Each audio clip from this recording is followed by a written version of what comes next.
So to talk about all this is Jamil Jaffer. He's the founder and executive director of the National Security Institute. He also worked on Capitol Hill for a number of years, including with the House Intelligence Committee. So just the guy we wanted to talk to. Tulsi Gabbard, I believe, is on Capitol Hill right now. She just spoke to reporters briefly. Of course, Jamil, this isn't exactly a coincidence that she's having these meetings, having all this sort of FaceTime with senators in light of what has happened in Syria over the past few days. So what kind of impact do you think current events could have on her nomination?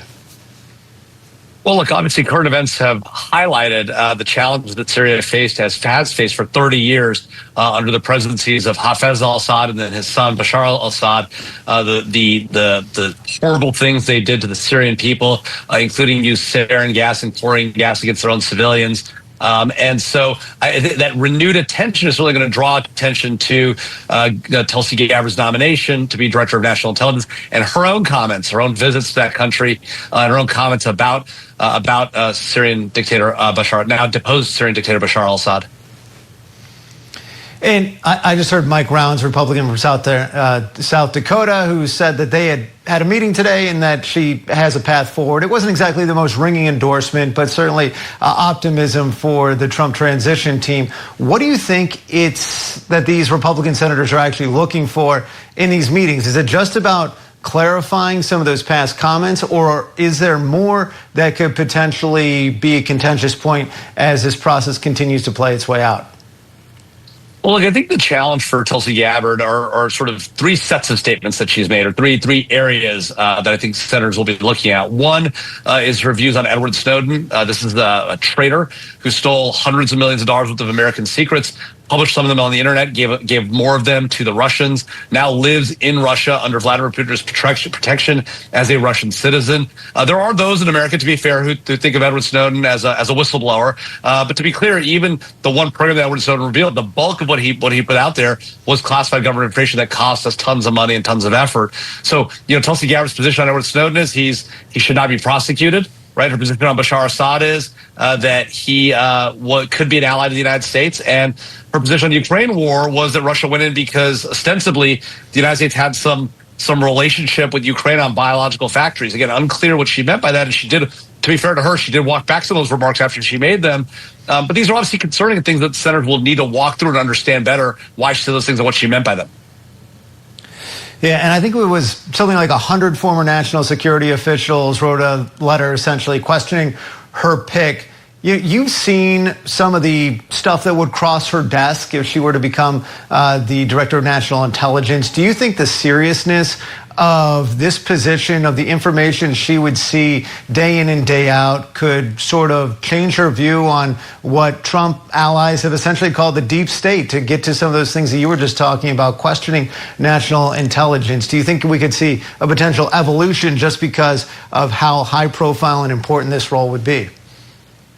Well, look, by statute, the Director of National Intelligence is the President of the United States Intelligence Advisor. So her job, if she's confirmed to it, would be to provide the President the benefit of the full views of the entire U.S. intelligence community, including all of the 16 or so agencies that make up the intelligence community, right? So she'd need to consolidate all that information and share with the President in a way that he can make policy decisions on. And so, the question for senators will be, can she fill that role, and will she evolve that role? Will she evolve away from things she said? Is she willing today to sort of reject those things, or say that she might have been mistaken, right?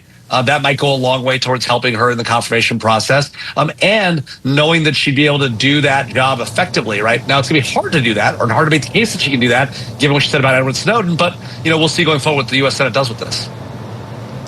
And focusing in a little bit more on Syria, we saw President-elect Trump responded to Assad's ouster, saying it's mostly a product of Iran and Russia being overstretched, and that this is a great opportunity for China to kind of step in and help broker a peace deal between Ukraine and Russia. What is your reaction to those comments? Yeah, look, I mean, the president was clearly trying to draw a connection between what's happening in Ukraine and what's happening in Syria. I think the president is probably right that there's some truth to that, which is Iran is distracted by the attacks on Hezbollah by Israel, right? And the decimation of the Hezbollah leadership. I think Russia is certainly distracted by the war in Ukraine and is taking its eyes off the ball in Syria. At the same time, the idea that the president of the United States, the president-elect, would call for China, one of our biggest rivals, about our biggest rival, thing that he knows because he's called it out and was actually led the effort during his first administration to really push back against Chinese activities. For the president to say, well, China should come in and be a good player, a good actor to mediate this dispute in Eastern Europe, in Central Eastern Europe. I mean, that just seems to undermine U.S. power in the region, and it's an odd thing for the president to say, certainly. And certainly U.S. intelligence officials are trying to get a better handle on what these rebels are who now are running Syria. I'm interested to know, what do you know about this group that now is in charge of Syria and what it could mean for the United States? Are they potentially a threat to us domestically? Yeah.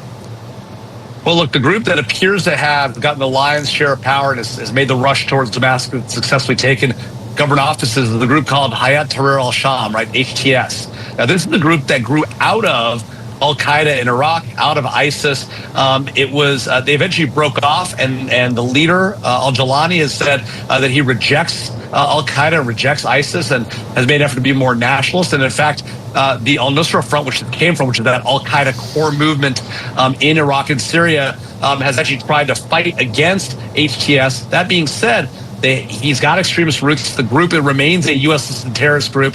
And so the idea that they might now control a very real, very serious nation state there in Syria, in the heart of the Middle East, on the border with Israel, could be very problematic for the region. So we need to really know who HTS is today and what are they going to do going forward, because if they're going to be a home for Al-Qaeda and ISIS, while it's certainly better that the Syrian people about Bashar Assad, this might not be a much better.